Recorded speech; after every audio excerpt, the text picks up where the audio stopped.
के भगवान ने बड़ा प्यार दिया। हाँ क्या, और फिर ये प्यार देख करके महाराज नेत्रों से आंसू निकल पड़े प्रहलाद के। प्रहलाद बोले, प्रभु आप डरने की बात कह रहे हो, मुझसे बड़ा सौभाग्यशाली कौन होगा, मैं असुर जाति का होते हो बार बार अपने को असुर कह रहे हैं। और जीव की धन्यता यही है, जीव को अपने आप को भाग्यवान नहीं, हमेशा नीचा ही बताना चाहिए। हनुमान जी कितने बड़े संत हैं, लेकिन अपने आप को अधम कह रहे हैं। असमय अधम सखात मोह पर रघुवीर, अपने आप को अधम कह रहे हैं। प्रात ले जो नाम हमारा, ते दिन ताहि न मिले आहार। अब देखो ये तो अपनी अपनी सोच है। हनुमान जी अपने आप को कह रहे हैं, जो प्रातः का मैं इतना अधम हूं, जो प्रातः काल मेरा नाम ले लेता है उसे आहार नहीं मिलता। लेकिन विभीषण जी विद्वान है, वो उसको दूसरी भाषा में समझ रहे हैं। वो क्या समझ रहे हैं? प्रात ले जो नाम आहारा हमारा। तो हनुमान जी हम जान गए आप क्या कहना चाहते हैं, परंतु अपनी प्रशंसा अपने मुख से आप क्यों करोगे? हैं? जो व्यक्ति अपनी प्रशंसा अपने मुख से करता है फिर वो समाज में प्रशंसनीय नहीं रहता। दूसरा करे प्रशंसा तो अच्छी बात है, लेकिन आप अपनी प्रशंसा नहीं कर रहे हो, अपने आप को अधम दिखा जरूर रहे हो, लेकिन हम आपकी बात जानते हैं, आपकी बात का अर्थ जानते हैं। ते ही दिन ताहि न मिले आहारा, ताहि मानी काल। जो प्रातः काल हनुमान जी का नाम ले लेता है, काल भी उस दिन उसको अपना ग्रास नहीं बना सकता। ते ही दिन ताहि न मिले आहारा। तो प्रहलाद जी बड़ी सुंदर स्थिति क्या। अब प्रहलाद जी कहने लगे कि यद्यपि मैं असुर जाति का हूं, बार बार अपने आप को अधम बता रहे हैं प्रभु के सामने, फिर भी प्रभु मेरा भाग्य देखिए। आपका पुत्र कौन है? ब्रह्मा। क्या ब्रह्मा को आपकी गोद में बैठने का सौभाग्य मिला आज तक? बताओ।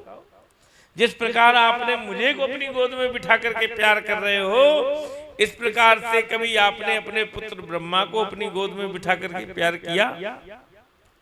या कभी शंकर जी ने ये प्यार पाया? मैं तो समझता हूं लक्ष्मी जी ने भी नहीं पाया होगा। बोलो वृंदावन।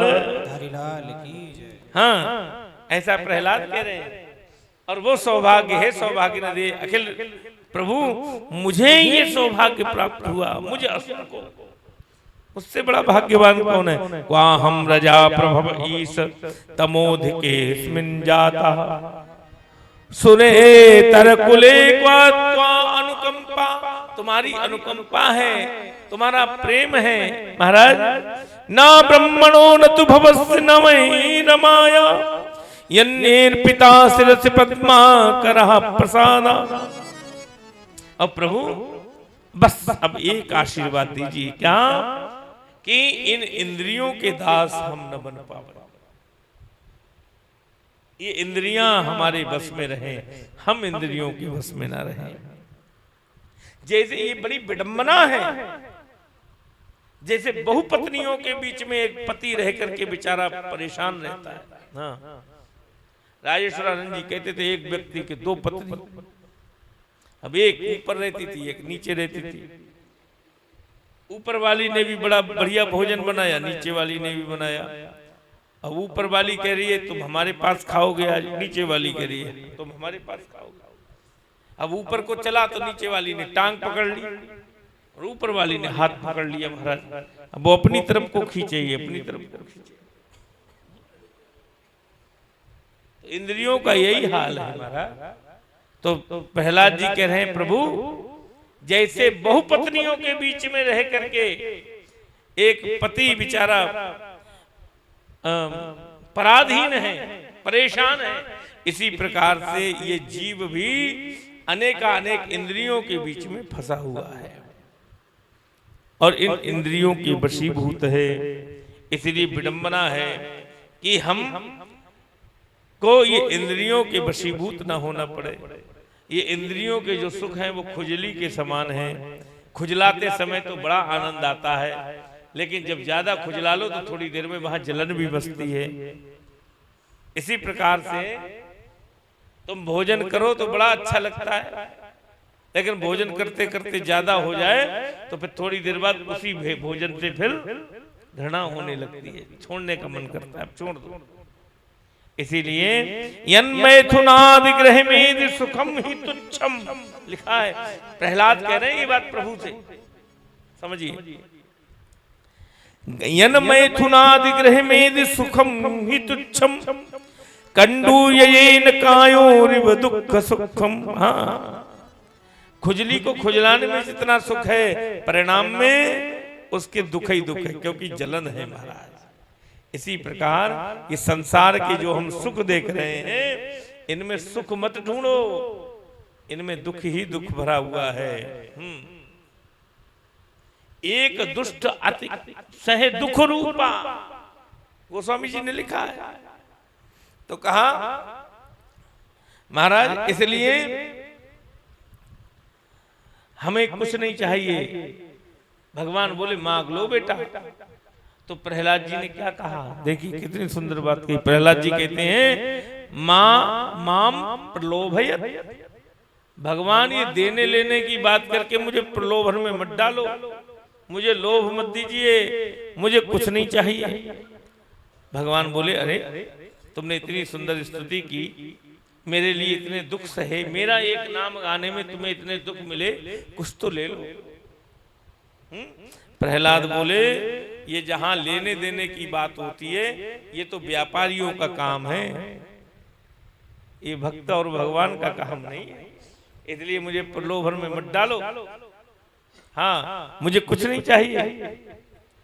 अब भगवान बोले अच्छा, पर भगवान बोले तुम्हें कुछ नहीं चाहिए तो ये तो ठीक है, परंतु मेरी खुशी के लिए तो कुछ ले लो। मैं जब यहाँ आया हूं तो मेरी प्रसन्नता तो इसी में है कि कुछ प्राप्त करो, कुछ ले लो। प्रहलाद जी बोले ज्यादा अभिमान भी नहीं करना चाहिए। हाँ, यद्यपि हमको निष्काम रहना चाहिए, लेकिन निष्कामता का भी अभिमान नहीं होना चाहिए। भगवान जब बार बार कह रहे हैं ले लो ले लो ले लो, तो कुछ मांग लेता हूं। तो कहा भगवान ने कहा कुछ ले लो, तो कहा अगर देना ही चाहते हो तो प्रभु एक वरदान दे दो। बोले क्या, कि मुझे कुछ मांगना ही न पड़े। बोलो वृंदावन बिहारी लाल की जय। कभी मांगने की इच्छा ना हो, बस यही वरदान दो। भगवान बड़े प्रसन्न हो गए। नासा भृत्यासा वही बड़े। हाँ, भगवान बोले कि तेरे जैसा निष्काम भक्त आज तक नहीं देखा। प्रहलाद बोले प्रभु होना भी यही चाहिए। क्यों? नासा भृत्यासा वही बड़े। ये भक्त का लक्षण नहीं है जो मांग ले, ये तो वणिक का लक्षण है महाराज, व्यापारी का लक्षण है मांगना। तो जब दांत नहीं तब दूध दियो, अब दांत मिले कुछ और भी देगा। बोलो वृंदावन की। हाँ, हम मांगने में लगे रहते हैं कि ये मिल जाए, वो मिल जाए, ऐसे मिल जाए, वैसे मिल, लेकिन भगवान को तुम्हारी सभी आवश्यकताओं का पता है। हाँ, जब माता के गर्भ से बाहर आए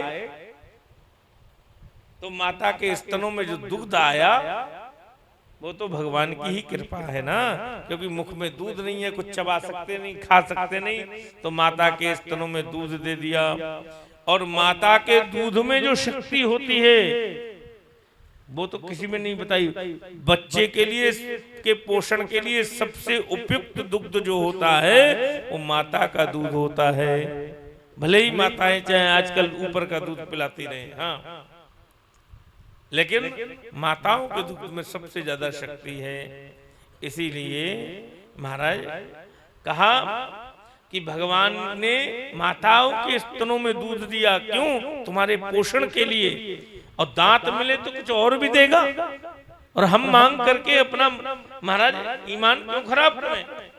हाँ, तो इसलिए नासा भृत्यासा वही वणिक। प्रभु ये भक्त का लक्षण नहीं है। भृत्या माने भक्त का लक्षण क्या है? बोले जो कुछ न मांगे भगवान से।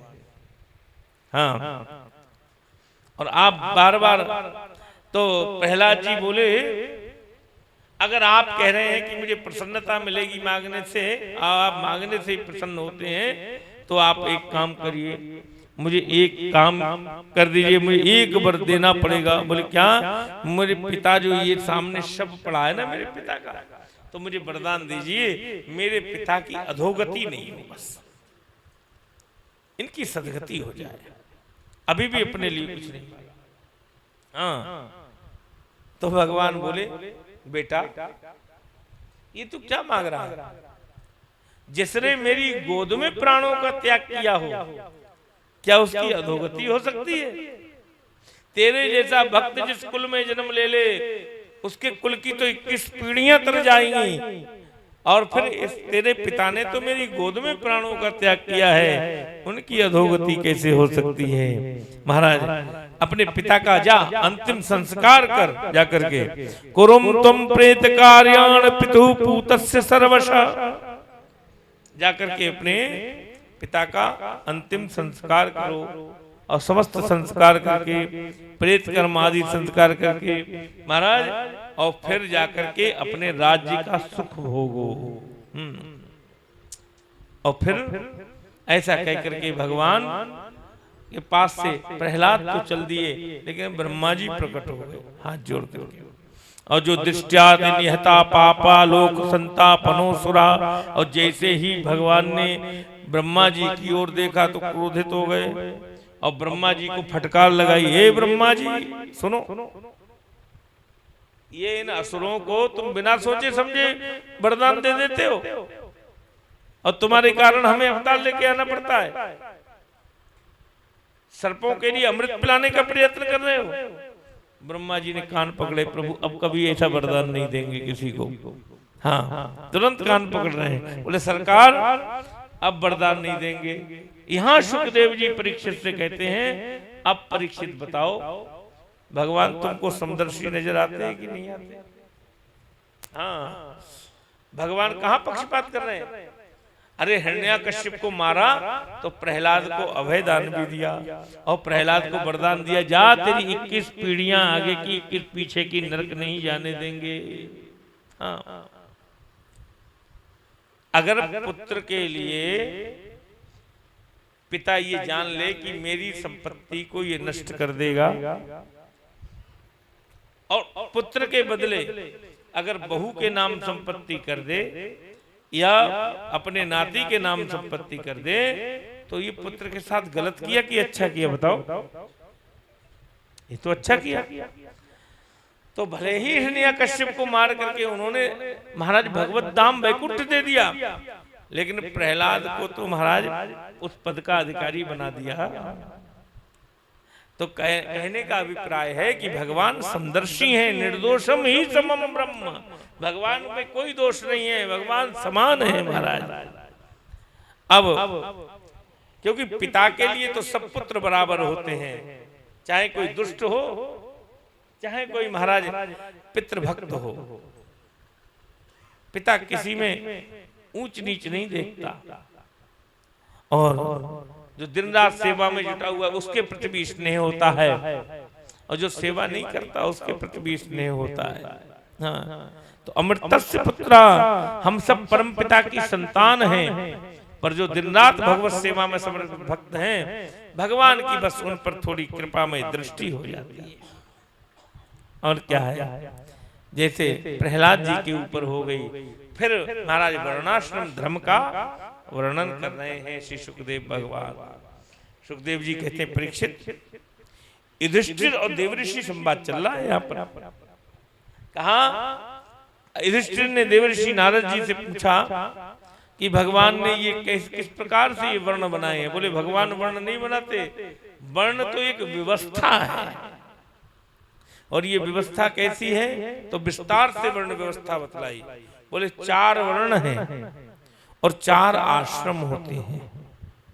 वर्ण है ब्राह्मण, क्षत्रिय, वैश्य और शूद्र। लेकिन ये वर्ण कैसे बने पहले आप समझिए। एक सूत्र निर्धारित किया गया। सूत्र है सदाचरणे निरता। जरा ध्यान से समझो, क्या सूत्र है? सदाचरणे निरता। अब ब्राह्मणों ने अपने स्वभाव और प्रकृति के अनुसार इसका अर्थ कर लिया। क्षत्रियों ने अपने स्वभाव प्रकृति के अनुसार इस सूत्र का अर्थ कर लिया, वैश्यों ने अपनी प्रकृति और स्वभाव के अनुसार इस सूत्र का अर्थ कर लिया, शूद्रों ने अपने प्रकृति और स्वभाव के अनुसार इस सूत्र का अर्थ किया। जैसे ब्राह्मणों ने इसका अर्थ किया सद आचरणे निरतः। जरा सुनो, एक सूत्र है सदाचरणे निरतः। अब इसकी संधि विच्छेद करके ब्राह्मणों ने अपनी प्रकृति स्वभाव के अनुसार इसका अर्थ किया सद आचरणे निरतः। माने ब्राह्मण कहते हैं सत आचरण में ही निरत ब्राह्मणों को रहना चाहिए, माने सदा सदाचारी रहना चाहिए। ब्राह्मणस्य ही देहोयम क्षुद्र कामायने श्यते कृष्णाय तपसे चेय प्रेत्या अनंत सुखाय चा। हाँ, यही सूत्र जब क्षत्रियों ने सुना सदाचरण निरता, तो उन्होंने अपनी प्रकृति के अनुसार इसका अर्थ किया, स्वभाव के अनुसार क्या सदा चारणे निरता। हाँ, समझो, धर्म की रक्षा के लिए हमेशा रणभूमि के लिए तैयार रहो। माने क्योंकि क्षत्रिय समाज की भुजा है, धर्म की रक्षा के लिए क्षत्रियों को के बाहुबल से ही हो सकती है। इसी सूत्रों को जो वैश्यों ने सुना तो उन्होंने अपनी प्रकृति और स्वभाव के अनुसार इसका अर्थ किया क्या सदाचरणे निरता, माने सदाचरणे विचरणे निरता। बोले व्यापार के लिए एक स्थान पर नहीं रहना चाहिए, विचरते रहना चाहिए, तुम्हारे चरण चलते रहना चाहिए। और इसका अर्थ आज के समय में क्या हो गया, पहले व्यापारी लोग अपने आप को चलते रहते थे, व्यापार चल फिर करके करते थे। आज के समय में ये अर्थ इसका ये कर सकते हो कि अपने व्यापार को एक जगह स्थिर मत रखो, खूब फैलाओ जितना फैला सकते। हाँ, तो इसलिए क्योंकि व्यापारियों के देखिए धर्म की रक्षा के लिए सब हैं। ये कैसे हैं? जैसे ब्राह्मण धर्म की रक्षा यज्ञ आदि करके करता है, पूजा पाठ करा करके। क्षत्रिय उस यज्ञ में कोई विघ्न ना आवे, कोई दुष्ट उस पर विघ्न ना डाले, इसलिए सदैव तैयार है। महाराज सनातन धर्म पर कोई आ जाएगी लो लड़ मरे जाकर। हाँ, या मर दो या मार दो या मर जाओ, यही क्षत्रिय का काम है। और वैश्य का काम है बिना धन के कोई कार्य संपन्न नहीं। ये काम, ये कार्यक्रम हो रहा है, कुछ तो धन खर्च हो रहा है। तो इसी प्रकार से वैश्यों का धन इस धर्म में लगे, क्योंकि धन खर्च करने का फल क्या है, तो कहता है महाराज शास्त्र धनम च धर्मैक फलम यतो वै। धन पाकर के धर्म करो, ये धन पाने का फल है। और ज्ञान पाने का फल क्या है? बोले ज्ञानम स विज्ञान मनु प्रशांति। जिन ज्ञान से विज्ञान से मन की शांति हो, वही ज्ञान और विज्ञान श्रेष्ठ है। बोलो वृंदावन हरिलाल की जय।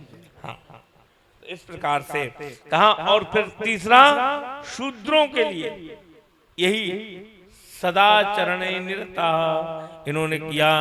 बोले सदाचरणे निरता, दुजातियों के चरणों की सेवा करते रहो या धर्म की सेवा करते रहो। धर्म में अपनी सेवा प्रदान करना ही महाराज शूद्रों के लिए सबसे बड़ा सूत्र है। ये उन्होंने अपने स्वभाव प्रकृति के अनुसार इसका अर्थ कर लिया। इसी प्रकार 4 वर्णों में इसको बांटा गया। और गीता जी ने भी कहा है, गीता जी के तो विद्वान बैठे ही हैं यहाँ सब ज्यादातर, तो क्या लिखा है कि चातुर्वर्ण्यम मया सृष्टम गुण कर्म विभागशा। ये इसी सूत्र का समझ लीजिए एक अर्थ है। इसी सूत्र के आधार पर ये श्लोक है कि अब आश्रम भी 4 बताए, ब्रह्मचर्य, गृहस्थ, वानप्रस्थ, सन्यास। अच्छा बताओ, इतनी विस्तृत भागवत कभी हुई? यहाँ समय मिला तो पूरी भागवत कह, और आनंद भी आ रहा है कहने में। हाँ, और स्थान का बड़ा महत्व होता है, समझ लेना। ये स्थान का महत्व मान लेना। हाँ, क्यों? स्थान का महत्व होता है, आपके हाथ में नाखून है तो शोभायमान है। अब आपने क्या किया, रोटी का टुकड़ा तोड़ा और सब्जी में डुबा करके खा रहे हो, तो हाथ जा रहे हैं, मुंह में नाखून भी जा रहे हैं, सब्जी में भी नाखून जा रहा है, क्योंकि अपने स्थान पर है। और जब यही नाखून कट करके सब्जी में गिर जाए तो वो सब्जी फेंक दोगे आप। हाँ, ये अपने स्थान पर है तो इसकी शोभा है। इसी प्रकार कथा और धर्म अगर धार्मिक स्थानों पर हों, जहां पर उसकी ऊर्जा बसी हुई है, जहां पर उसके परमाणु विद्यमान है, तो उस स्थान की, उस विषय की बात ही अलग होती है महाराज। तो ये स्थान का महाराज महत्व है। समय मिला, मैं सोच रहा था कि आज शाम को थोड़े सा वक्तव्य रह गया है और इस समय का भी थोड़ा सा वक्तव्य है, समय कैसे पूरा करूंगा, क्या 3 घंटे कृष्ण जन्म ही कराता रहूंगा शाम के लिए बैठ करके।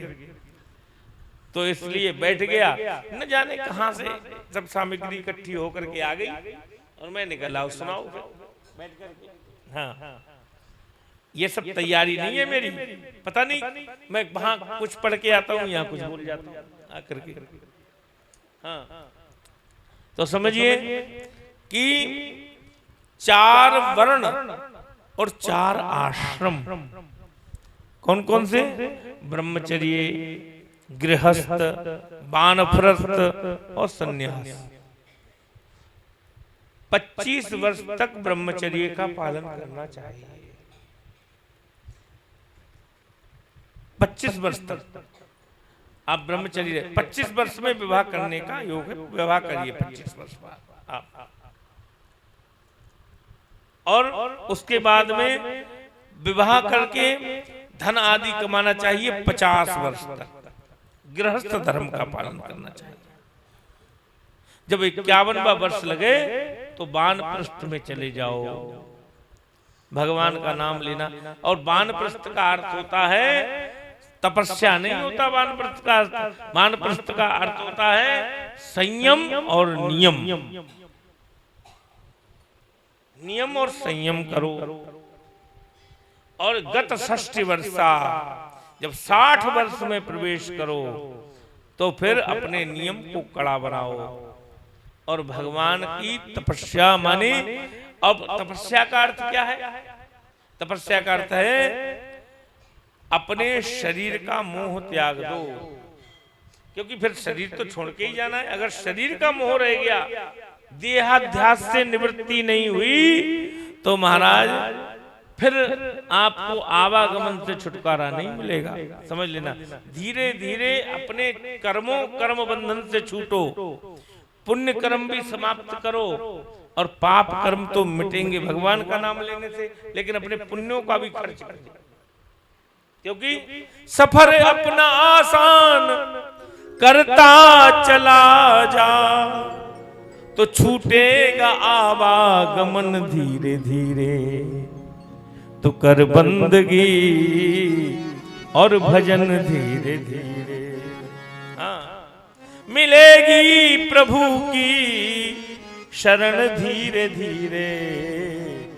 तो कर बंदगी और भजन धीरे धीरे।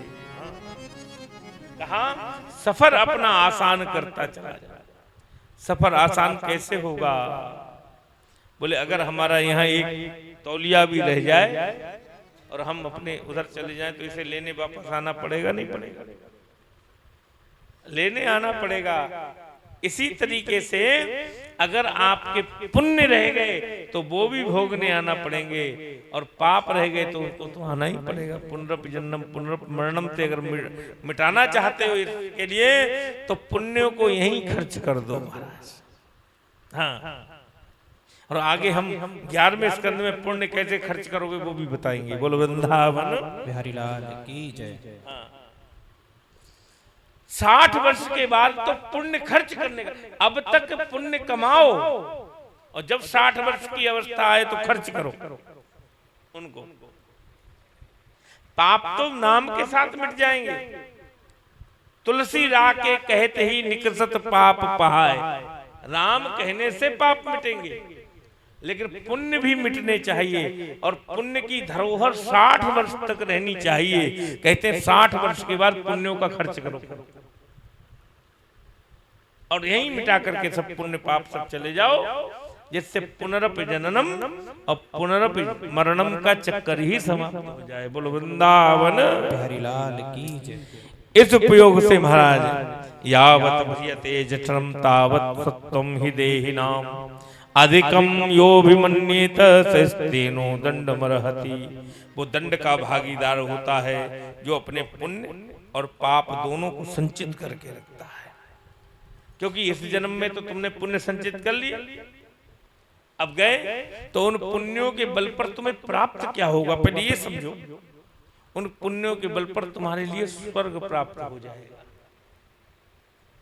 और स्वर्ग प्राप्त किस लिए कराते हैं? क्षीणे पुण्य मर्त्यलोकम विशंति। स्वर्ग में जाने पर स्वर्ग किसके, कोई चीज फ्री नहीं मिलती दुनिया में, समझ लेना। हर चीज की कोई ना कोई मूल्य है।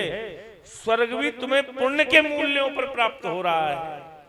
और स्वर्ग में जब तक रहोगे तब तक रहोगे जब तक तुम्हारे पुण्य शेष है। स्वर्ग में जाने पर तुम्हारे गले में एक माला डाल दी जाती है। जैसे जैसे पुण्य घटते जाते हैं वैसे वैसे माला सूखती जाती है। उधर संपूर्ण पुण्य पूर्ण हुए, संपूर्ण माला सूखी कि देवताओं ने लात मारी और पुनः मृत्यु लोक में गिरा दिया। माने स्वर्ग मिलने पर भी आवागमन से छुटकारा नहीं हुआ, समझ लीजिए। इसलिए पुण्यों का भी खर्च करना पड़ेगा। पुण्य पाकर भी तुम सोच रहे हो भगवत पुण्य अलग बात है, भगवत प्राप्ति अलग बात है। बोलो वृंदावन हरिलाल की जय। यदि 60 वर्ष के बाद अपने पुण्यों को भी खर्च करो।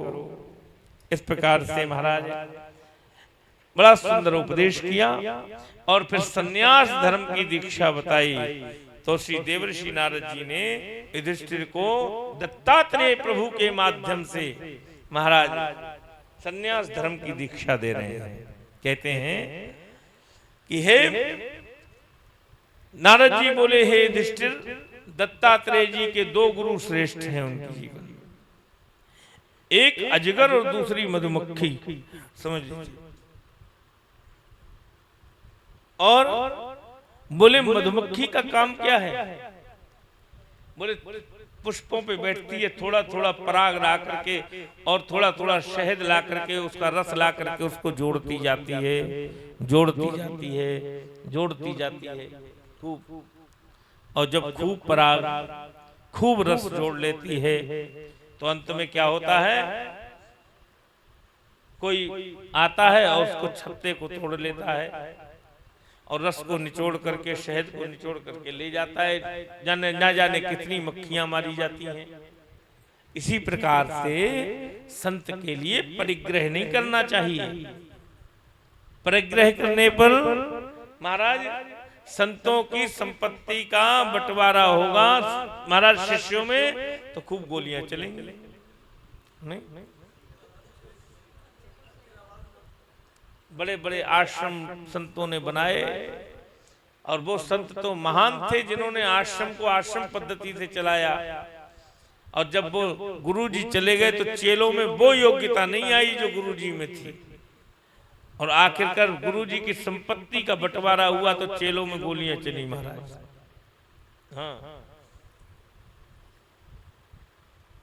तो इसी प्रकार से जैसे मधुमक्खी परिग्रह करती है और अंत में उसे अपने जान से जाना पड़ता है, इसी प्रकार संत यदि परिग्रह करेगा तो निश्चित रूप से किसी का जीवन से खिलवाड़ कर रहा है।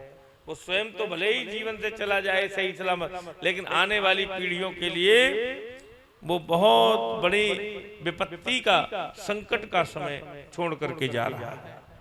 ये समझ लेना, क्योंकि संपत्ति का लोभ जो है वो नाश की ओर ले जाता है। हाँ। दूसरा अजगर। तो अजगर से क्या शिक्षा मिली? बोले अजगर करे न चाकरी, पंछी करे न काम, दास मलूका कह गए सबके दाता राम। हाँ, तो संत के लिए जाकर के अधिक भोजन की व्यवस्था नहीं करनी चाहिए। श्रेष्ठ संत कौन है? बोले प्रातः काल मिल गया। अब आजकल के संत क्या हैं? बोले झोली में अभी का तो रख लिया और शाम की भी पर्ची, बोले आज के भोजन की नहीं, बोले 8-8 दिन के भोजन की व्यवस्था करके रखी। हाँ, तो कैसे? बल्कि भोजन की व्यवस्था क्या होनी चाहिए? अभी मिल गया, अब शाम को राम जाने। हाँ, तो बोले अजगर क्या है? अजगर तो बेचारा एक जगह पड़ा रहता है और खूब मोटा ताजी भी है, लेकिन संतों को भी ऐसे ही आनंद से रहना चाहिए जैसे अजगर पड़ा है। और कैसे? बोले जो धूल मिट्टी उड़ करके मुंह में चली जाती है उसे खा लिया। और कभी कभी उसका नाम अजगर भी है, जब सांस लेता है तो अजमानी बकरा भी चला जाए उसे भी निकल जाए। ऐसे ही तो बता रहे हैं कि दत्तात्रेय जी कैसे थे। बोले दत्तात्रेय जी ऐसे थे महाराज कि कभी कभी तो गए तो किसी का भंडारा चल रहा है, जाकर के बैठ गए बेचारे। तो आके आश्रम वालों ने पूछा, ए तू कौन? पर्ची है तेरे पास? बोले पर्ची नहीं। न जाने कहां से आके बैठ गया, चल चल निकल। तो पंक्ति से निकाल लिया तो बेचारे चल दिए। और दया आ गई तो हाथ पकड़, चल संतों की पंक्ति में मत बैठना, इधर बैठ जा। तो एक किनारे बिठा दिए तो बेचारों को थोड़ा मिल गया तो खा लिया और आगे चल पड़े। ऐसे ही किसी का भंडारा हुआ तो किसी ने बुला लिया तो भंडारा मिल गया, खीर पूरी खा ली। और अगर कहीं किसी पंक्ति में जाके बैठ गए और किसी संत ने देख लिया, अरे ये तो महामुनि दत्तात्रेय जी हैं, पहचान लिया, तो हल्ला मच गया, अरे महामुनि दत्तात्रेय जी पधारे हैं। तो अब तो महाराज सेठों में हल्ला मच गया। अब तो ले गए, चरण धोए, खूब महाराज माला पहनाई, खूब स्वागत किया, बढ़िया बिस्तर पे बिठाया और खूब सोने की थाली में लग के भोजन आ गया तो वो भी प्राप्त किया। और अब फिर महाराज बढ़िया बिस्तर पर लेटे हैं तो चरण दब रहे हैं, आनंद हो रहा है महाराज। तो ऐसा भी संतों के साथ में, लेकिन किसी चीज की आसक्ति जीवन में नहीं होनी चाहिए। एक जगह हम थे, आंवला में एक यज्ञ चल रहा था। आंवला तो जानते होंगे आप लोग? नहीं। हाँ। और हाँ, कथा हो रही थी, कोई दिल्ली से कथावाचक जी आए थे, तो मेरा भी निमंत्रण था। 10 मिनट का समय मेरे पास था, क्यों कथा मेरी भी चल रही थी। तो मैं गया वहां, तो एक संत जी पधारे, उनका भी निमंत्रण था। तो हम तो मंच पर बैठे हुए थे और वो संत को वहां पहुंचना पड़ा। अब वहां बेचारी कथा चल रही थी और मैं मंच पर था। तो उस कथा के बीच में ही भैया ऐसे क्रोधित हुए कि तुम क्या जानते हो मेरे विषय में? जानते नहीं हो, हमारा कोई अगवानी करने नहीं आया, हमें कोई गाड़ी से लेने नहीं आया, हमें आना पड़ा।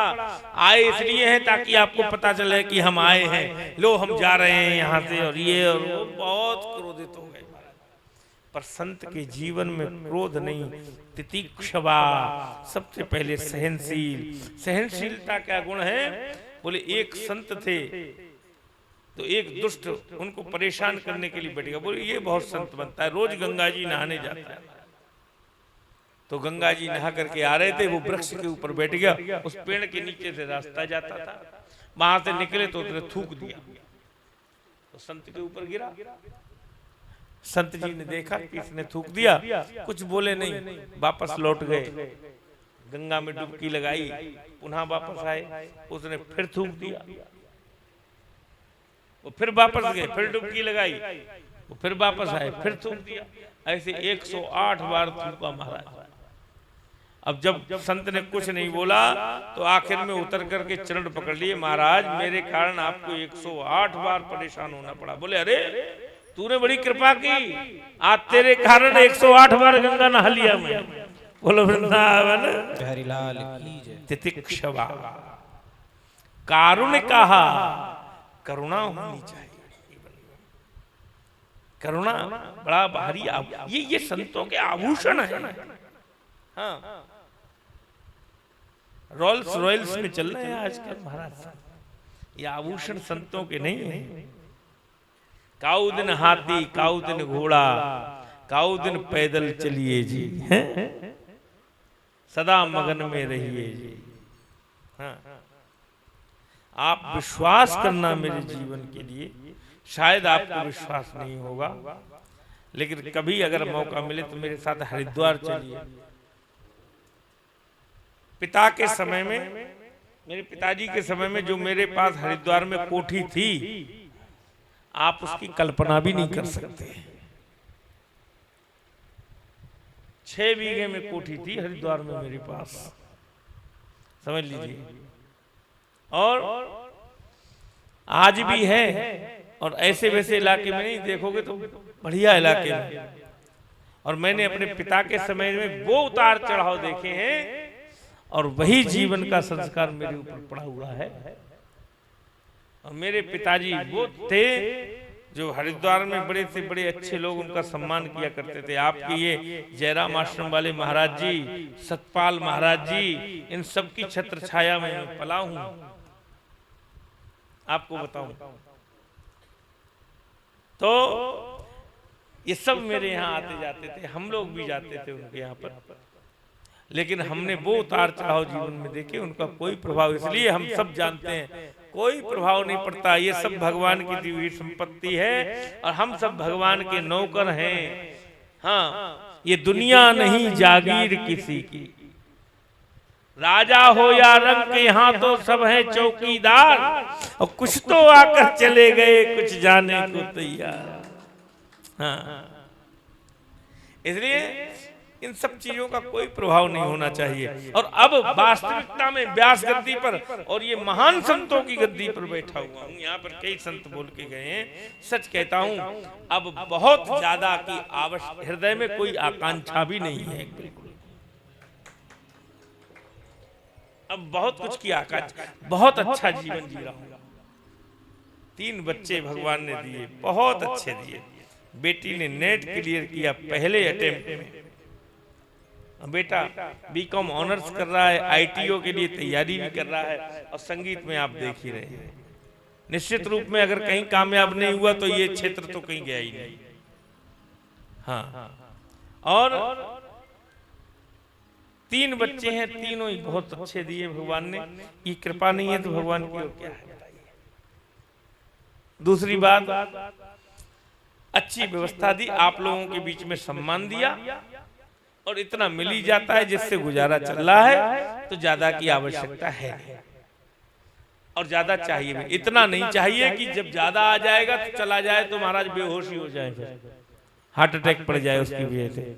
साईं इतना दीजिए जामे कुटुंब समाए, और मैं भी भूखा ना रहूं, साधु न भूखा जाए। मैंने अपनी पत्नी को कह दिया है, धोखे से भी अगर कोई दरवाजा खटखटा दे तो अपने द्वार से खाली नहीं जाना चाहिए, समझ लेना। हाँ, तो मैं जाने नहीं देता हूं अपने द्वार से खाली किसी को। जो सामर्थ्य होती है उस सामर्थ्य के अनुसार सेवा होती है।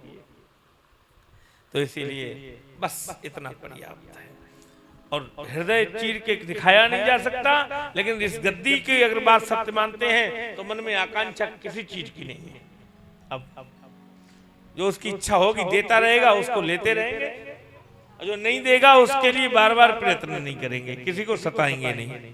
बोलो वृंदावन बिहारी लाल की जय। हाँ, आप लोग बहुत कहते हैं, हम जहाँ कथा करते हैं वहां लोग प्रयत्न करते हैं, कहते हैं महाराज जी ये खा लो, ये ले आए, बोले अरे क्या खाना।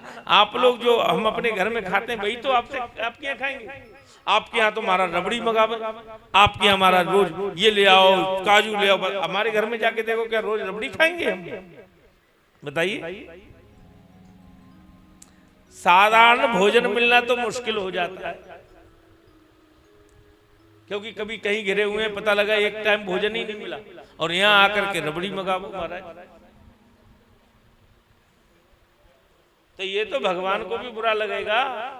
जैसे घर में रहते हो वैसे रहो जा करके। हाँ, और मैं वैसे ही रहना चाहता हूं, सीधी बात। तो इसलिए हाँ, दाल रोटी खाओ, प्रभु के गुण गाओ, क्या कहना उसमें। तो संत का लक्षण जीवन में आना चाहिए। भागवत कथा कहो और भागवत के लक्षण अगर अपने जीवन में ना उतारो तो कहना व्यर्थ है महाराज। तो इसीलिए अजगर करे न चाकरी, पंछी करे न काम, दास मलूका कह गए सबके दाता राम। वो सबके दाता राम हैं, वो सबकी पूर्णतः करते हैं।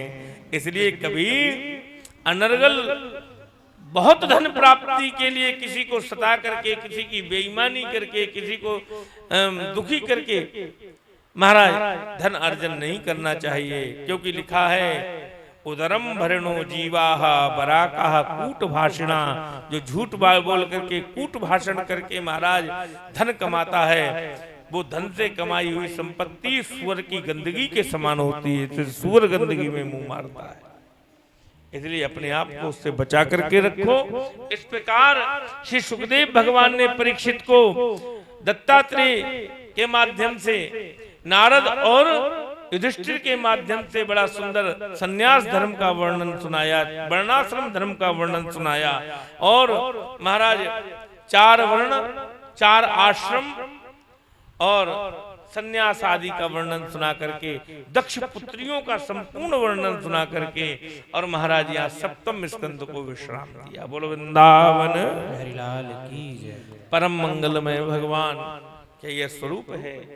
बड़े दयालु हैं, बड़े कृपालु हैं महाराज, बड़े प्यारे हैं प्रभु महाराज। किसी ने बड़ा सुंदर भाव लिखा, और हम सब भी एक बार भाव को कहें। दिल तो प्यारा है मगर दिल, ये बिंदु जी का पद है। मैं कभी अनर्गल या तो सूरदास जी के पद गाता हूँ, या बिंदु जी के गाता हूँ, या मीरा जी के। हाँ, फिल्मी तर्ज पर मैं आज तक कोई भजन नहीं गाता कथा में। तो आनंद ले बिंदु जी के पद का कि दिल तो प्यारा है मगर दिल से भी प्यारा तू है। दिल तो प्यारा है मगर दिल से भी प्यारा तू है। दिल तो प्यारा है मगर दिल से भी प्यारा तू है। पर गजब ये है इस दिल में भी न्यारा तू है। दिल तो प्यारा है मगर दिल से भी प्यारा तू है। पर गजब ये है कि इस दिल में भी न्यारा तू है। दिल तो प्यारा है मगर दिल से भी प्यारा तू है।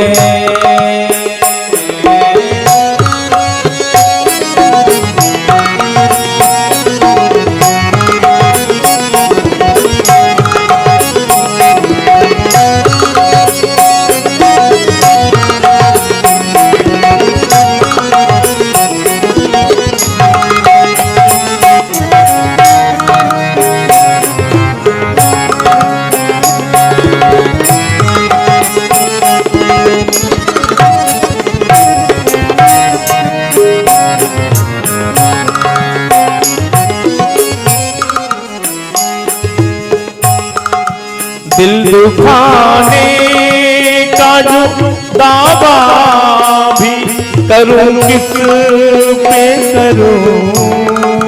दिल दुखाने का जो दावा भी करूं किस पे करूं। दिल दुखाने का जो दावा भी करूं किस पे करूं। हाँ, दिल दुखाने का जो दावा भी करूं किस पे करूं। दर्द दिल तू ही है और दिल भी हमारा तू है। दर्द दिल तू है और दिल भी हमारा तू है। पर जब ये इस दिल में भी न्यारा तू है।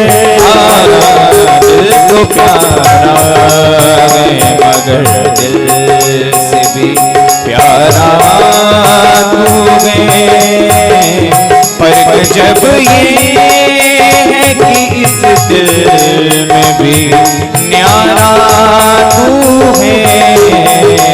दिल तो प्यारा है मगर दिल से भी प्यारा तू है।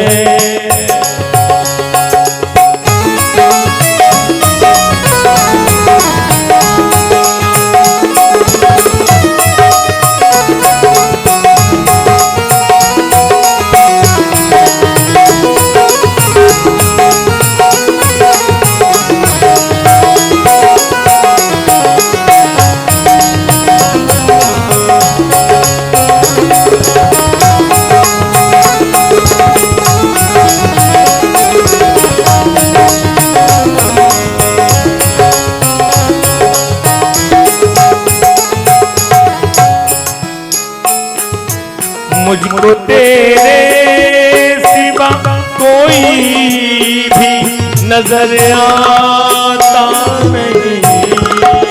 मुझको तेरे सिवा कोई और नजर आता नहीं। मुझको तेरे सिवा हमें से नहीं।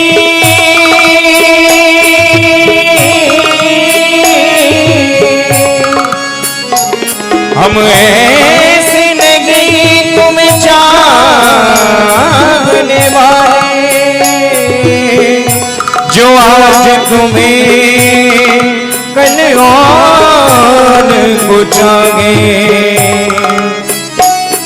फेंक दिए आँख निकाल के दोनों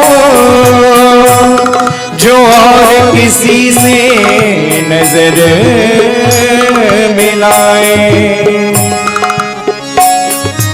लाख मिले तुमसे बढ़कर,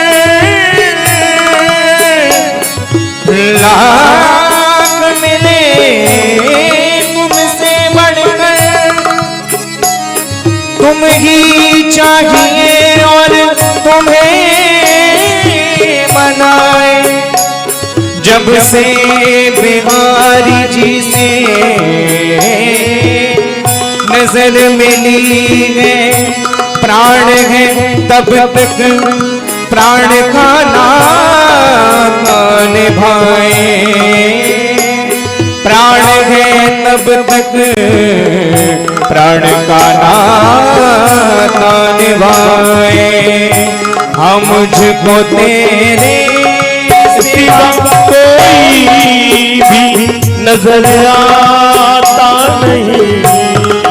मुझको तेरे सिवा कोई और नजर आता नहीं। रोशनी जिसमें है आँखों का वो तारा तू है। रोशनी तुझसे है और आँखों का तारा तू है। रोशनी जिसमें है आँखों का वो तारा तू है। हाँ पर जब ये है कि इस दिल में भी न्यारा तू है। दिल तो प्यारा है मगर दिल से भी प्यारा तू है। दिल तो प्यारा है मगर दिल से भी प्यारा तू है। पर जब ये इस दिल में भी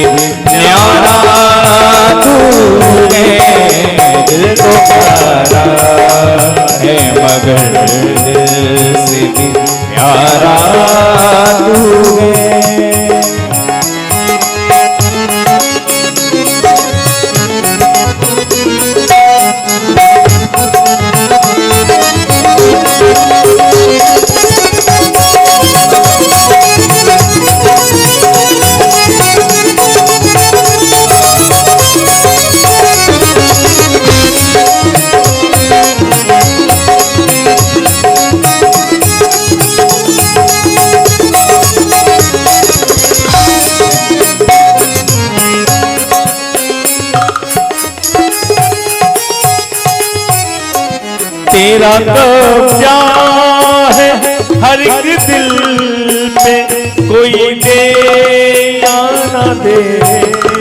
तेरा कब्जा हर एक दिल में, कोई दे या न दे।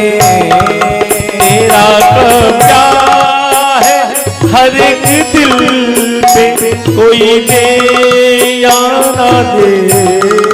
तेरा कब्जा हर एक दिल में, कोई दे या न दे। दिल दुलारा है तेरा, दिल दुलारा है तेरा, दिल का दुलारा तू है। दिल दुलारा है तेरा, दिल का दुलारा तू है। दिल दुलारा है तेरा, दिल का दुलारा तू है। दिल दुलारा है तेरा, दिल का दुलारा तू है। पर गजब ये है इस दिल में भी न्यारा तू है। दिल तो प्यारा है मगर दिल से भी प्यारा तू है।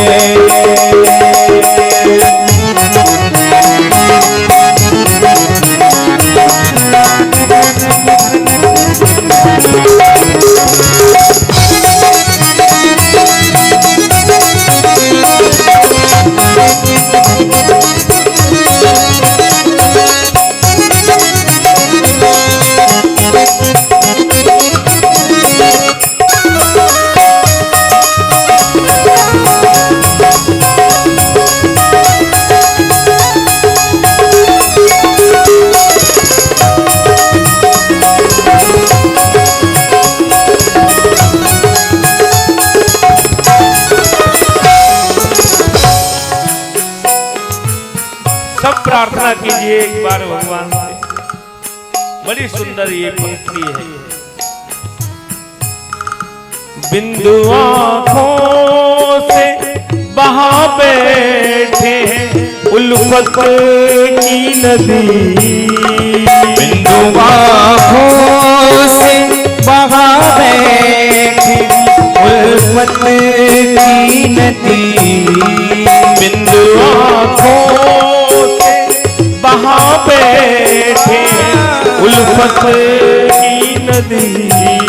बिंदु आँखों से बहा बैठे उल्फत की नदी। मैं हूँ मझधार घनश्याम किनारा तू है। मैं हूँ मझधार में घनश्याम किनारा तू है।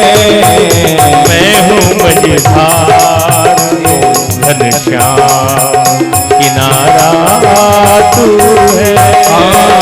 पर गजब ये है कि इस दिल में भी न्यारा तू है। दिल तो प्यारा है मगर दिल से भी प्यारा तू है। दिल तो प्यारा है मगर दिल से भी प्यारा तू है। पर गजब ये है कि इस दिल में भी न्यारा तू है। दिल तो प्यारा है मगर दिल से भी प्यारा तू है। दिल तो प्यारा है मगर दिल से भी प्यारा तू है। मैं हूँ मझधार में घनश्याम किनारा तू है। परम मंगल में भगवत स्वरूप श्रीमद् भागवत महापुराणांतर्गत अष्टम स्कंद में मनवंतरों का निरूपण किया गया है। अतः सतयुग, त्रेता, द्वापर और कली, ये चारों युग जब 1000 बार व्यतीत होते हैं तो ब्रह्मा जी का एक दिन होता है। और ब्रह्मा जी के एक दिन में 14 मनवंतर होते हैं। 14 मनवंतर है स्वयंभू और स्वरोचिष, औत्तम, तामस, रैवत, वैवस्वत, सावर्ण, दक्ष सावर्ण, ब्रह्म सावर्ण, धर्म सावर्ण, रुद्र सावर्ण, देव सावर्ण और 14वां इंद्र सावर्ण। ये 14 मनवंतर है महाराज। ये ब्रह्मा जी के एक दिन में संपन्न होते हैं। और एक मनवंतर में लगभग 72 चतुर्युगी होती हैं। समझ लो। ये जो अभी आप कौन से कलयुग में बताइए,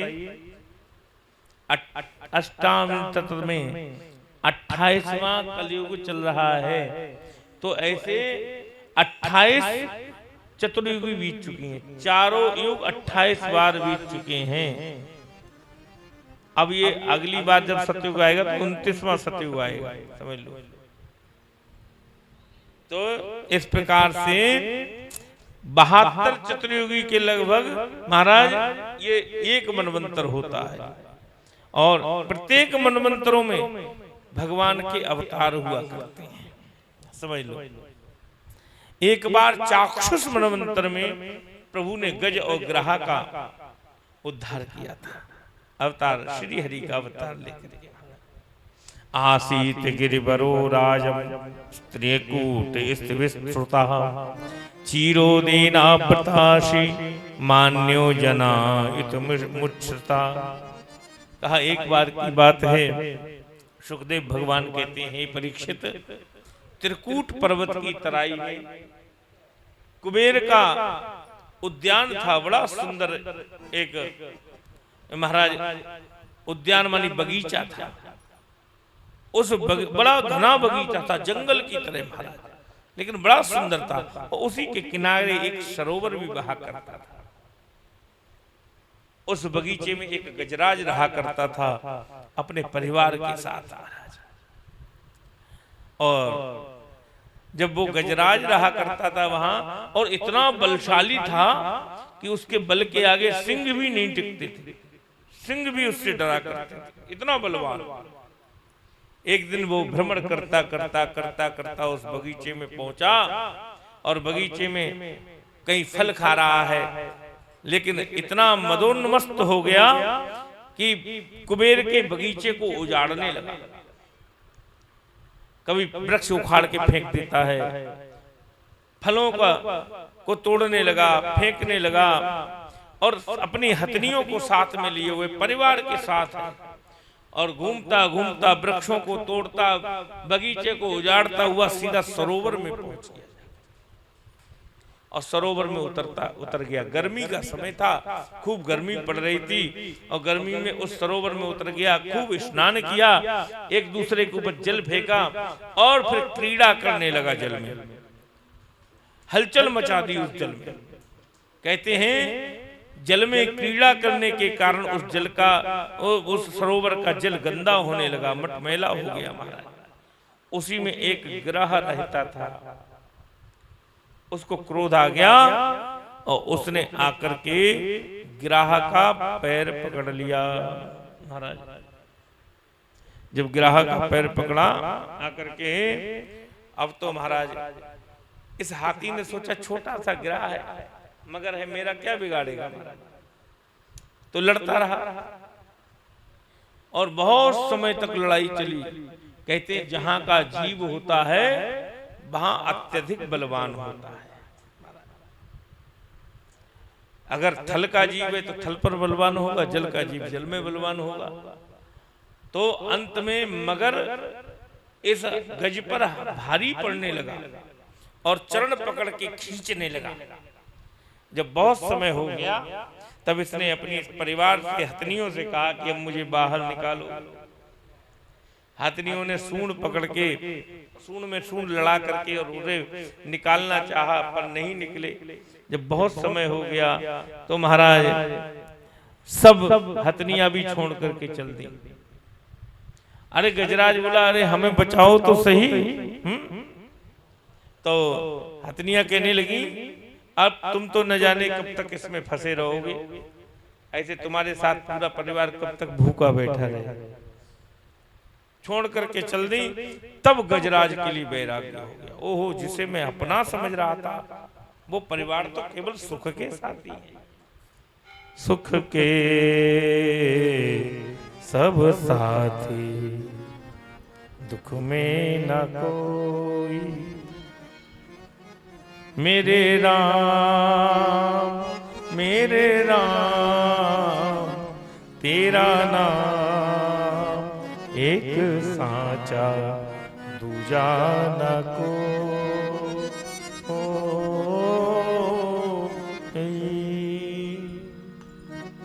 तो केवल सुख के साथ ये गजराज ने जान लिया। और ऐसा जान करके गजराज महाराज अब तो बड़ा दुखी हुआ। और उसी समय महाराज श्री गजराज परेशान हो गया, निकलने को सोच रहा है महाराज। लेकिन ये ग्राह जो है पैर छोड़ता नहीं, और जब पैर नहीं छोड़ रहा है तो क्या करें, पूरा जोर लगा लिया। अब तो बड़ा दुखी हुआ और कहने लगा कि ये सब परिवार जो थोड़ी देर पहले मेरा था, मेरे साथ चलता था, वो अब मेरा साथ छोड़ करके चल दिया। सुख में आन सबई मिल बैठत, और रहत चहु दिस घेरे। विपत पड़ी सबही संग छाड़त, को न आवत नेरे। सुख में सब भी मेरे साथ थे, पर दुख में कोई मेरे साथ नहीं है, सब साथ छोड़ करके चले गए। ये बात गजराज की समझ में आ गई, पर हमारी आपकी समझ में नहीं आती है। नहीं? क्या अब देहा अभिमान लिए हाथी उन्मत्त होकर विचरण करता है, और जब मृत्यु रूपी पैर पकड़ लेता है और जकड़ता ही चला जाता है। परंतु परिजनों की भी एक सीमा है। कोई बीमार पड़ता है तो 1 दिन 2 दिन खूब मन के, 8 दिन खूब सेवा कर ली। अब 8 दिन बाद परिजन भी कहते हैं ये दवाई तुम्हारे पास रखी है या पानी रखा है, ऐसा करना, समय पे खा लेना। हाँ, हम थोड़ा काम धाम देंगे। और लंबे समय बीमारी हो जाए तो भगवान तो कहता है प्रभु अब इनकी सुन लो। हाँ, थोड़ा सा। लेकिन फिर भी हमारी आसक्ति नहीं छूटती। परिवारी जन तो कहते हैं कि भगवान अब इनकी सुनो जल्दी, हमारी आसक्ति नहीं जाती महाराज। और जब इसने देखा कि सब चले गए, कोई अब अपना नहीं है, तब इसके लिए इसने स्तुति की। अब ऐसे ही कह रहा है, स्तुति कर रहा है। क्या? ओम नमो भगवते तस्मै यत् एतच्चिदात्मकम् पुरुषायादि बीजाय परेशाय विधि। हाँ, गजराज बोला जो इस समस्त जगत के मूल कारण हैं, जो समस्त जगत का सृजन पालन और संग्रहण करने वाले हैं, जो इसका मूल हेतु है, उस परम तत्व को मेरा प्रणाम है। पर वह है कौन? नाम किसी का नहीं लिया।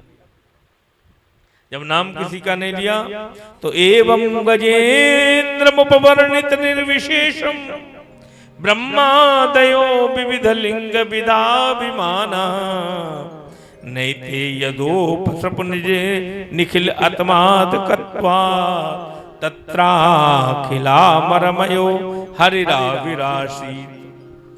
जब नाम ले लिया तो कहा विविध लिंगाभिराम माना ब्रह्मादयो, ब्रह्मादि इस स्तुति को सुन रहे हैं। शिव भी सुन रहे हैं, इंद्रादिक देवता भी सुन रहे हैं, पर बोले जब नाम नहीं लिया तो हम क्यों जाएं? हमें तो बुलाया ही नहीं, क्योंकि इस स्तुति में हमारा नाम तो है ही नहीं। लेकिन भगवान श्री हरि ने सुनी तो बोले, तो भगवान देखने लगे कौन जा रहा है, देखते हैं कौन इसको अपनी स्तुति मानता है। जब कोई नहीं गया तो भगवान बोले जब ये स्तुति किसी की नहीं तो ये हमारी है। और भगवान उसी समय ये महाराज गरुड़ पर आरूढ़ होकर के चल दिए, और जब गरुड़ पर आरूढ़ होकर के चले महाराज, तब इसने गरुड़ पर बैठे हुए भगवान गरुड़ के महाराज पंखों से सामवेद की ध्वनि होने लगी। और जब चले हैं गरुड़ पर आरूढ़ होकर के, तो इसने जब भगवान श्री हरि को आते हुए देखा, तब इसने हरि को नाम पुकारा है। फिर इसने भगवान की स्तुति की, क्या सोनता सदस्य बरुवलेन गृहीत आर्तो करके क्या कहा, दृष्ट्वा गर्तुमतिम हरिम खा उपात चक्रम उक्षिप्त सांबुज करम गिरिमा कृष्णान नारायणाखिल गुरु भगवन नमस्ते। अब भगवान नारायण की स्तुति की इसने। तो महाराज जब इसने देख लिया तो कहता है, हे गोविंद हे गोपाल अब तो जीवन हारे। हे गोविंद हे गोपाल अब तो जीवन हारे।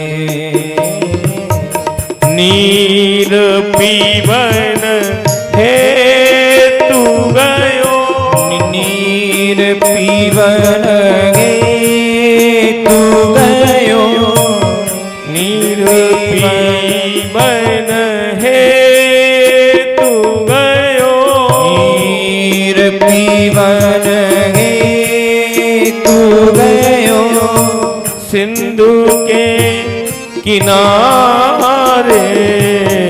हे गोविंद हे गोपाल अब तो जीवन हारे। हे गोविंद हे गोपाल हे गोविंद हे गोपाल अब तो जीवन हारे। अब तो जीवन हारे। सभी गाइए, सबके लिए। हम सब उस गजराज की तरह हैं, समझ लो। और उस गजराज जिनका जैसे मगर ने पैर पकड़ रखा है, हम सबका भी मगर ने पैर पकड़ा हुआ है। समझो कैसे? अरे अग्रवाल धर्मशाला में रोज सत्संग होता है, चलोगी नहीं? चलते तो मगर हाँ।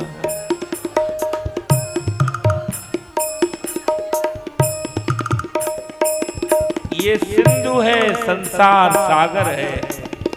और संसार सागर में ये जो काम है, जही शत्रु महाबाहो काम रूपम दुरासद, इसने मगर है, इसी का नाम मगर है, इसने पैर पकड़ लिया। कथा हो रही है, दो समय होती, एक समय तो चलो चलते तो मगर।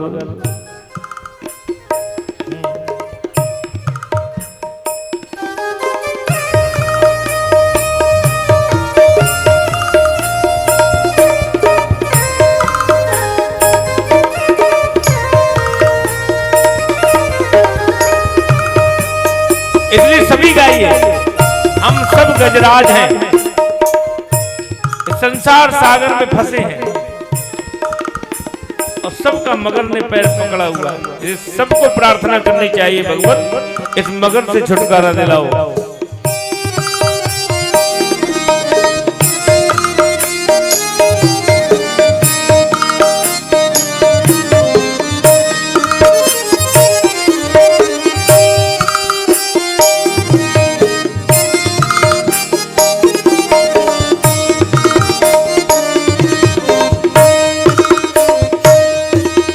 जा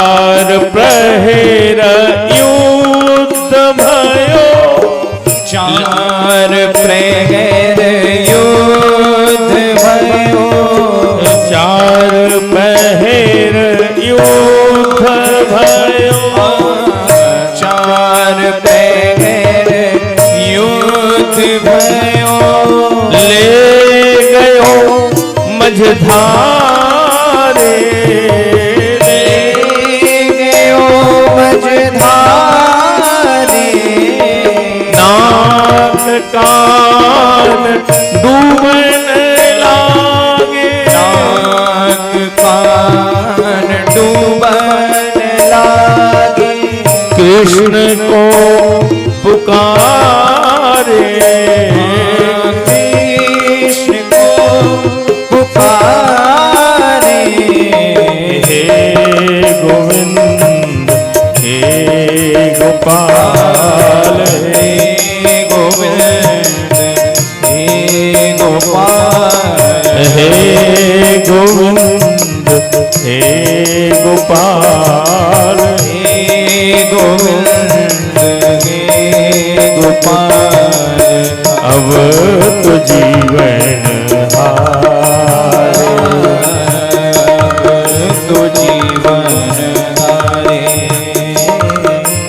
हे गोविंद हे गोपाल, हे गोविंद हे गोपाल, अब तो जीवन हारे, अब तो जीवन हारे।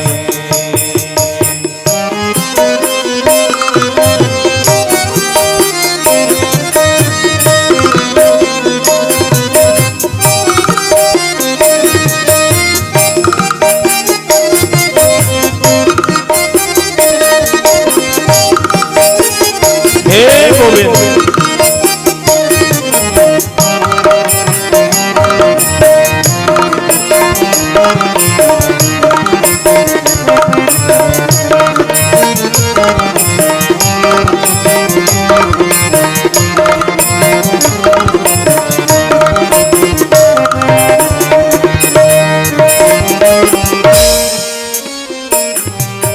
द्वारिका में शब्द गयो, द्वारिका में शब्द गयो, द्वारिका में शब्द गयो, द्वारिका में शब्द गयो, शोर भयो द्वारे, शोर भयो द्वारे, शंख चक्र गदा पद्म, शंख चक्र गदा पद्म, करुण ले सिधारे, करुण ले सिधारे, हे गोविंद हे गोपाल, हे गोविंद हे गोपाल, अब तो जीवन हारे,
सुनो सूर कहे श्याम सुनो सूर कहे श्याम सुनो सूर कहे श्याम सुनो शरण है तिहारे शरण है तिहारे शरण है तिहारे शरण है तिहारे अब की बेर पार करो अब की बेर पार करो अब की बेर पार करो अब की बेर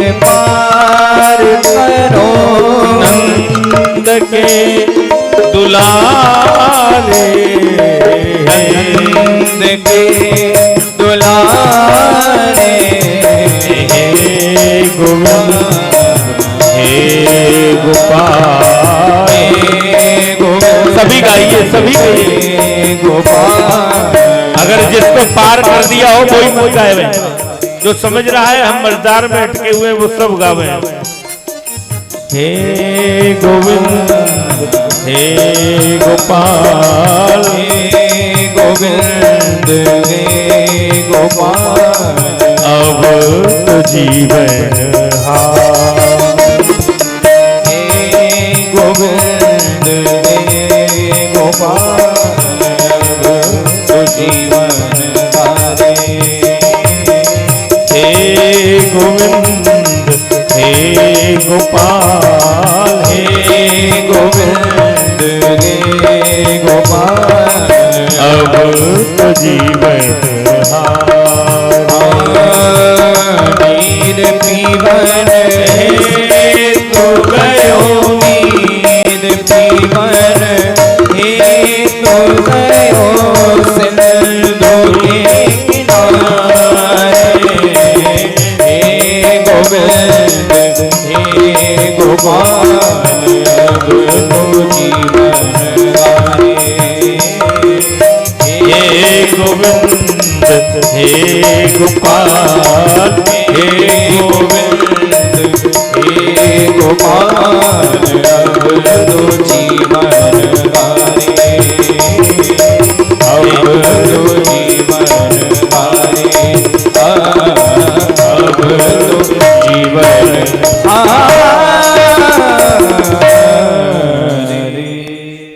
हे गोविंद हे गोपाल अब तो जीवन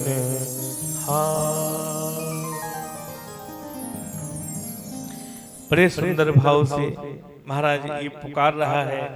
कहते हैं नाक कान डूबन लागे, कहते हैं ज्यादा नहीं बचा, केवल जौ के बराबर सूंड बाहर बची है, बस जितना बड़ा जौ होता है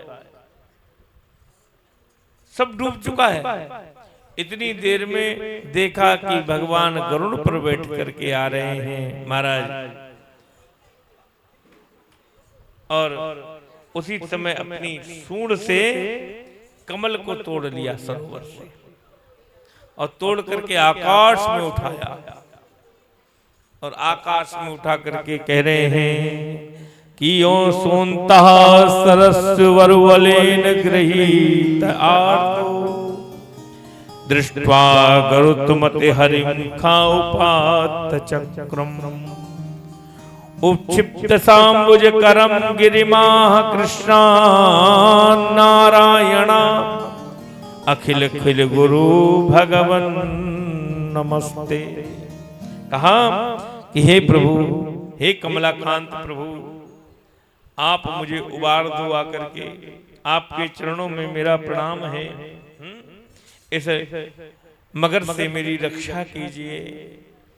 मैं इस सरोवर में जल पीने के लिए आया था, सोनता सरस बलेन गृहीत आर्तो, और जब मैंने जल पिया उसी क्षण मेरे मन में अपने परिवार का अहंकार जागृत हो गया। सो युरबलेन, उस बल का, परिवार का किसका बल होता है? समाज का बल, धन का बल, परिवार का बल, अपना बल, इसी पर तो अभिमान है व्यक्ति को। मुझ में अभिमान जागृत हुआ और इस अभिमान के लिए मैं इस सरोवर में हलचल मचाई, जिसके कारण इन वरुण देवता के, कुबेर देवता के इस जल में, वरुण देवता में महाराज हलचल उत्पन्न हुई। इसमें बैठे हुए मगर ने मेरे चरण को ग्रहित कर लिया, ग्रहण कर लिया, पकड़ लिया और कृपया इससे मुझे छुड़ाइए, मुक्त कीजिए। और ये सामर्थ्य केवल आपके भीतर है प्रभु, इसलिए मैं आपको प्रणाम कर रहा हूं। संसार सागर से निकालने में केवल भगवान ही सामर्थ्यवान है। ये संसार भी एक सागर है और यहाँ भी हम माया मोह में फंसे हुए हैं, यही मगर है, इसी ने पकड़ लिया है महाराज, आसक्ति में जकड़े हुए हैं।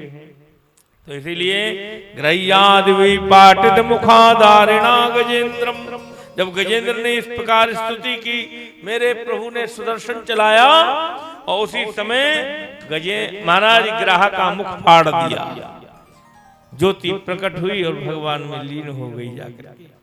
और फिर गजेंद्र का उद्धार किया। मानो महाराज यहाँ परीक्षित ने कहा, प्रभु, हे सुखदेव, भगवान से कहा, हे गुरुदेव, भगवान ने ग्राह का उद्धार कर दिया। तो सुखदेव भगवान हंसे, बोले, हाँ, भगवान के प्रेम की महाराज उल्टी धार बहती है। हाँ, कौन जाने या को पार, प्रेम नदिया की सदा उल्टी बहे। नहीं क्या बोले, विष देने आई थी, उसको मुक्ति दे दी।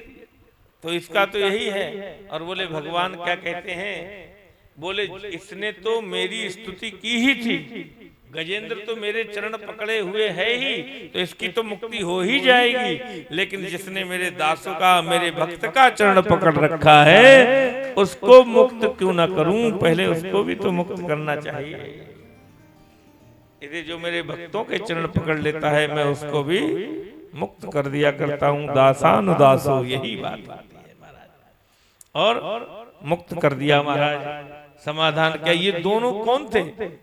पूर्व जन्म में ये जो ग्राह था, ये हूहू नाम का एक गंधर्व था महाराज। और गंधर्वों का काम होता था कि महाराज स्वर्ग में मनोरंजन किया करना, जैसे चाहो मनोरंजन करते रहते थे। हा हा हू हू, यही काम था महाराज। तो इसने एक दिन क्या हुआ, देवल ऋषि एक नदी में खड़े होकर के जप कर रहे थे, भगवान स्नान आदि करके ध्यान कर रहे थे। इसको मजाक परिहास सूझा और इसने डुबकी लगाई और धीरे से जाकर ऋषि का चरण पकड़ लिया। अब ये घबराए और दौड़े बाहर, निकाल के माला छूट गई और भागे बाहर निकल गए। कौन है? तो देखा तो सामने खड़ा हंस रहा था और बोला, क्यों महाराज जी, आनंद आया? इनको बड़ा क्रोध आया। अरे दुष्ट, तू था और तूने मेरा पैर पकड़ लिया करके, मेरा सब भजन और ध्यान छुड़वा दिया। बहुत चरण पकड़ने का तुझे शौक है, तो जा, तू मगर हो जा। अब तो महाराज रोने लगा, महाराज मेरा क्या दुख, मेरा क्या गलती, मेरा तो काम ही है हाथ परिहास करना, मनोरंजन करना, और मैंने फिर गलत काम क्या किया? आपके चरण ही तो पकड़े, इसके बदले आपने मेरे लिए मगर होने का श्राप दे दिया। तब देवल ऋषि प्रसन्न हो गए, हंसे और कहा, सुन, चरण पकड़ते रहना, तेरा कल्याण हो जाएगा। बोल वृंदावन लाल की जय। और आज महाराज इसने चरण पकड़े हैं गज के। ये गज कौन है? ये इंद्रद्युम्न नाम का एक राजा हुआ करता था महाराज। हम और ये एक बार की बात है कि महाराज एक ऋषि थे, वो जा रहे थे वहां से, अगस्त्य मुनि वहां से निकले, तो इसने प्रणाम नहीं किया, जड़वत बैठा रहा बस। बड़ा अभिमान में भरा हुआ। तो उनको क्रोध आ गया। अगस्त्य मुनि बोले, तुम ब्राह्मणों को देखकर, संतों को देख करके उनका अपमान करते हो, उन्हें सम्मान नहीं देते, जड़वत मूर्खवत बने बैठे रहे, गजेंद्र की भांति तुम बड़े अभिमान में भरे बैठे हो, जाओ गज हो जाओ। तो महाराज ये वही इंद्रद्युम्न नाम का राजा गजराज बना। उन्हीं ऋषि की प्रार्थना करने पर, अगस्त्य मुनि की प्रार्थना करने पर उन्होंने कहा, जाओ तुम्हारा श्री हरि उद्धार करेंगे। और आज भगवान श्री हरि ने गज और ग्राह का दोनों का उद्धार किया है। बोल भक्त वत्सल भगवान की जय हो। और महाराज आज की कथा यहाँ विश्राम, शाम के लिए कृष्ण जन्म। क्योंकि अब अगर समुद्र मंथन का प्रसंग उठाऊंगा तो समय अधिक हो जाएगा। हाँ तो कोई बात नहीं, शाम को पूर्ण हो जाएगा सब। हैं? वो बड़ा नहीं है ना, थोड़ा संक्षिप्त में ही तो राम कथा सुनाइए। तो मुझे मालूम है ना पूरा, अगर मैं इसको और ले लूंगा ना तो शाम के लिए फिर बचेगा नहीं ना प्रसंग। ये है। हाँ। तो बोली वृंदावन बिहारी लाल की जय हो। एक भजन बोल, भजन बोल। अरे करके ईशा